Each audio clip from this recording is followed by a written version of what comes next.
Pada suatu pagi yang cerah di sebuah desa kecil, seorang pemuda bernama Rudi memutuskan untuk mengubah hidupnya. Kehidupan yang serba kekurangan di desanya membuatnya berpikir keras untuk mencari jalan keluar.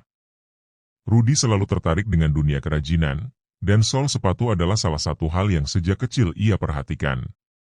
Pada akhirnya, ia memutuskan untuk meninggalkan desa dan merantau ke kota besar. Rudi menyiapkan perlengkapan seadanya, membawa sedikit uang, dan hanya mengenakan sepasang sepatu usang. Tujuannya adalah Jakarta, kota yang penuh harapan dan peluang. Dengan semangat membara, Rudi naik bus menuju Tanah Abang, pusat perdagangan yang terkenal di kota itu. Setibanya di Tanah Abang, Rudi terpesona oleh keramaian pasar yang begitu hidup. Semua orang tampak sibuk, bergegas dari satu tempat ke tempat lain. Namun, yang paling menarik perhatian Rudi adalah para pedagang dan pekerja yang ada di sekitar pasar. Banyak dari mereka yang menggunakan sepatu yang rusak, yang seolah memberi kesempatan besar bagi Rudi untuk memulai usaha sol sepatu. Rudi tidak langsung terjun ke dunia perbengkelan. Dia menghabiskan beberapa hari pertama hanya untuk mengamati pasar dan mencari tahu bagaimana orang-orang di sini mencari nafkah. Setelah merasa cukup memahami suasana, dia mulai mencari bahan dan peralatan yang dibutuhkan untuk membuka usaha sol sepatu. Dengan sisa uang yang dimilikinya, Rudi membeli alat-alat sol sepatu bekas dari sebuah toko di pasar. Harganya murah, tetapi kondisinya masih layak pakai. Rudi pun mulai mengasah keterampilannya dengan belajar dari berbagai sumber dan mencoba membuat sol sepatu sendiri. Hari pertama Rudi membuka lapak kecil di pinggir pasar Tanah Abang terasa cemas. Tak ada yang mengenalnya, dan sepertinya tak banyak orang yang membutuhkan jasa sol sepatu. Namun, keberuntungan mulai berpihak padanya saat seorang pria paruh baya datang dengan sepatu rusak. Pria itu tertarik pada keterampilan Rudi dan memutuskan untuk menggunakan jasanya. Meskipun Rudi mulai mendapatkan beberapa pelanggan, tantangan besar segera datang. Pasar Tanah Abang bukanlah tempat yang mudah untuk bertahan hidup.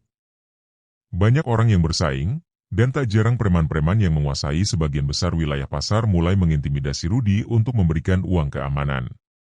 Suatu hari, Rudi dihampiri oleh sekelompok preman yang meminta uang perlindungan agar lapaknya tidak diganggu. Mereka memberi Rudi ultimatum, bayar atau lapaknya akan rusak. Rudi merasa bingung, tetapi ia menolak untuk menyerah begitu saja. Setelah menolak memberikan uang keamanan, Rudi mulai merasakan tekanan. Preman-preman pasar mulai mengintimidasi Rudi dengan cara yang lebih kasar. Mereka merusak alat-alatnya dan mengancam akan merusak lapaknya jika Rudi tidak memenuhi tuntutan mereka. Rudi merasa putus asa, namun ia tidak ingin menyerah. Setelah berpikir panjang, Rudi memutuskan untuk menghadapi masalah ini dengan cara yang berbeda. Ia tidak ingin menyerah, tetapi juga tidak ingin terjebak dalam kekerasan. Ia mulai berlatih bela diri sederhana dan mencari cara untuk melindungi dirinya dan lapaknya. Rudi mengetahui bahwa ia tidak bisa melawan preman-preman itu seorang diri. Ia mulai mencari teman-teman lain di pasar yang juga merasa terintimidasi. Beberapa orang mulai mendekatinya dan menawarkan bantuan. Mereka berjanji untuk saling mendukung jika masalah ini semakin memburuk. Suatu malam, preman-preman itu datang lagi. Namun kali ini, Rudi sudah siap. Dengan keberanian yang baru ditemukannya, ia berhadapan langsung dengan mereka. Duel sengit pun terjadi di tengah malam, dengan Rudi mempertaruhkan segalanya untuk melindungi lapaknya. Setelah perkelahian yang penuh ketegangan, Rudi berhasil mengalahkan preman-preman tersebut. Mereka mundur, dan lapaknya tetap aman. Namun, keberanian Rudi tidak hanya membuatnya dihormati oleh para pedagang, tetapi juga membuatnya mendapatkan perhatian dari pemilik pasar. Beberapa hari setelah peristiwa tersebut, Rudi dipanggil oleh pengelola pasar. Mereka menawarkan pekerjaan baru padanya, menjadi salah satu keamanan pasar. Rudi terkejut dan tidak tahu harus berkata apa, namun tawaran ini membuka jalan baru bagi kehidupannya. Rudi akhirnya menerima tawaran tersebut dan mulai bekerja sebagai petugas keamanan pasar Tanah Abang. Dalam peran barunya, ia bertugas menjaga ketertiban dan melindungi para pedagang dari ancaman preman. Pekerjaan ini memberinya rasa hormat dan rasa aman di pasar. Dengan Rudi sebagai salah satu penjaga keamanan, pasar Tanah Abang mulai berubah. Preman-preman yang dulu menguasai pasar mulai mundur, dan ketertiban semakin terjaga. Rudi tidak hanya menjadi tukang sol sepatu, tetapi juga menjadi simbol keberanian dan keadilan bagi pedagang di pasar. Dengan posisinya yang semakin kuat di pasar, Rudi mulai memperluas usahanya.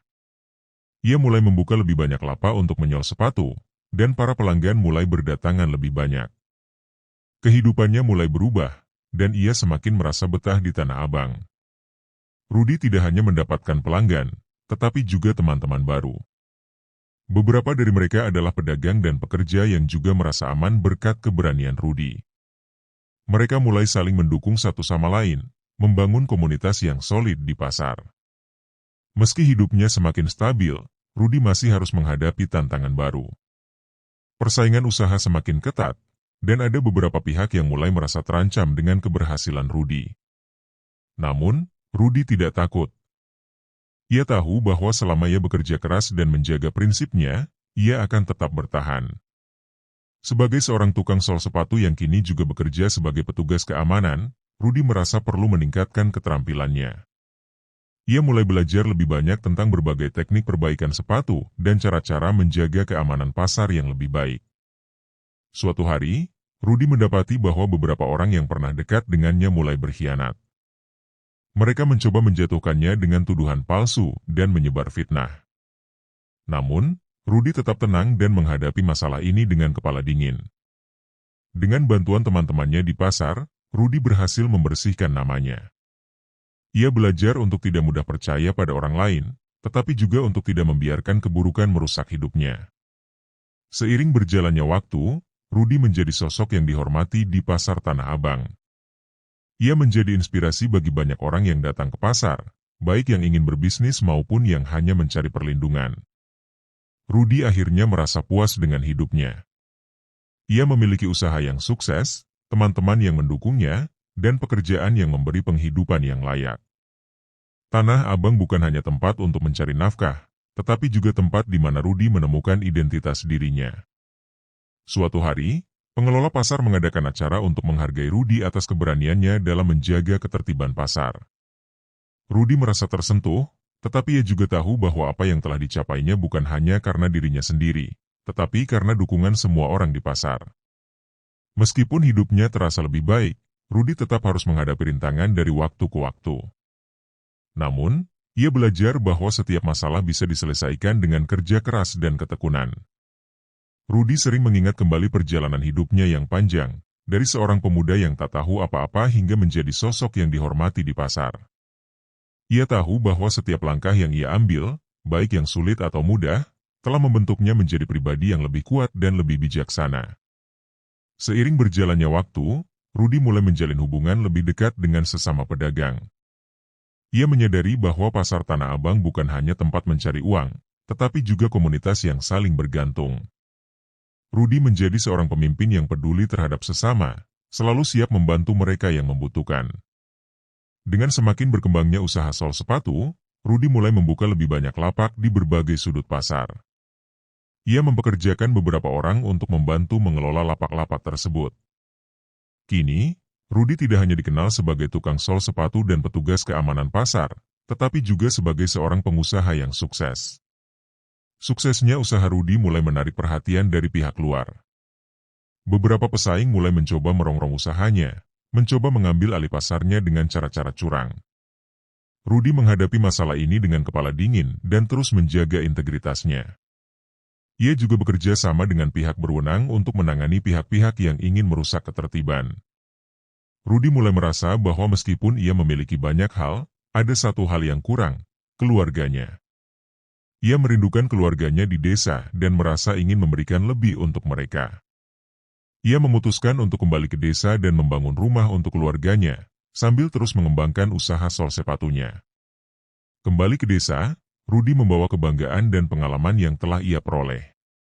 Ia membangun rumah yang nyaman untuk orang tuanya, dan membawa mereka ke Jakarta sesekali. Rudi merasa bahwa meskipun telah sukses di pasar Tanah Abang, akarnya tetap ada di desa yang memberinya banyak pelajaran hidup. Rudi menyadari pentingnya berbagi ilmu dengan orang lain. Ia mulai mengajarkan keterampilan sol sepatu kepada para pemuda di desa dan di pasar Tanah Abang. Rudi ingin memastikan bahwa warisan keterampilan dan keteguhan hati dapat dilanjutkan oleh generasi muda yang akan datang.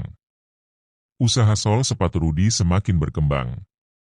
Ia menjadi salah satu pengusaha sukses yang dikenal luas di Tanah Abang.